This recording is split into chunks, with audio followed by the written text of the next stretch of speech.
Presiden Soeharto, yang memiliki nama lengkap Raden Soeharto, lahir di Kemusuk, Yogyakarta, pada 8 Juni 1921.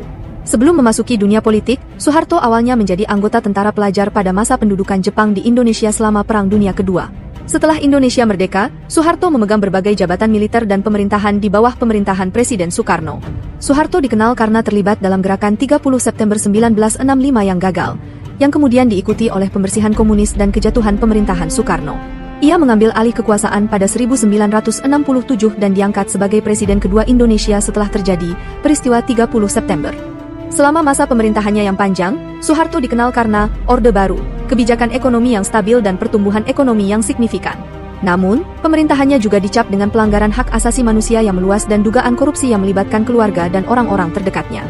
Protes dan demo mahasiswa serta tekanan internasional akhirnya memaksa Soeharto mengundurkan diri pada Mei 1998 setelah lebih dari 3 dekade berkuasa. Setelah mundur dari jabatan presiden, Soeharto hidup secara low profile dan menghabiskan sisa hidupnya hingga meninggal pada 27 Januari 2008 di Jakarta. Jasa dan kontroversi masa pemerintahan Soeharto masih menjadi topik diskusi dan penilaian yang beragam di Indonesia. Karena era Orde Baru membawa perubahan besar di negara tersebut, tetapi juga telah meninggalkan luka dan efek jangka panjang yang masih dirasakan oleh masyarakat Indonesia hingga saat ini.